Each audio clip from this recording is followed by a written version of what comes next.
Boys and girls, listen to this. You think this is a boy thing. This is not just a boy thing. I have had girls come up to me and confess this. For love's sake, say no to pornography.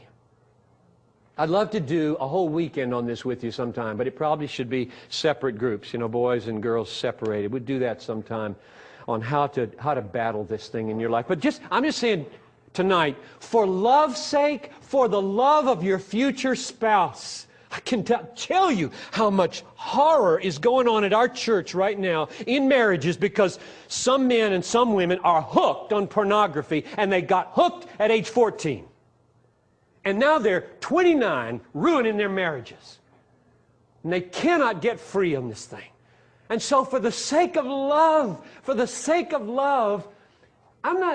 solution to this problem, guys and gals, on the internet, the solution to this problem is not duty. Okay, you're not supposed to do this. I won't do this.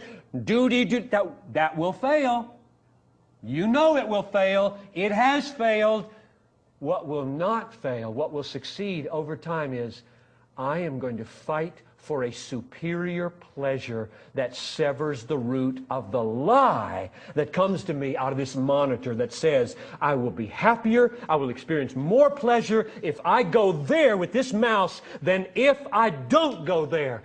There has to be a superior pleasure, a triumph over lower pleasures by higher pleasures. So one of the goals I'm hoping will come out of this weekend is that we are increased in our ability to cultivate deeper, higher, longer pleasures.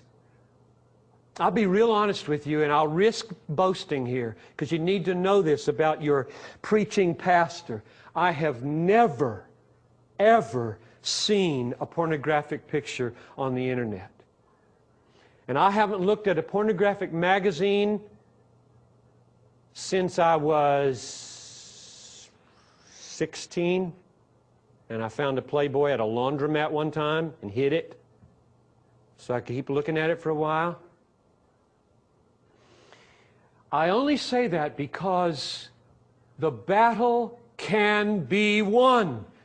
I'm not perfect in my head, and I've got plenty to do in my heart, but God has enabled me to sit in front of a computer hour on end, knowing I could go anywhere I want, see anything I want. There's no guard on my computer, and I think about my King Jesus. I think about being able to look all of you right in the eye and be a faithful shepherd. I think about wanting to have Matthew 5:8 fulfilled in my life. Blessed are the pure in heart, for they shall see God. Knowing if I can't see God clearly in the Bible, I can't minister anymore with power. And if I defile my mind and my heart with picture after picture after picture, I will not be able to see God clearly. And if I can't see Him clearly, my joy falls. If my joy falls, I am a sitting duck for every sin that comes along. I tell you, the Bible does not say cut off your hand and gouge out your eye rather than lust for nothing. This is war. And the main place to fight the battle is not by making a list of do's and don'ts.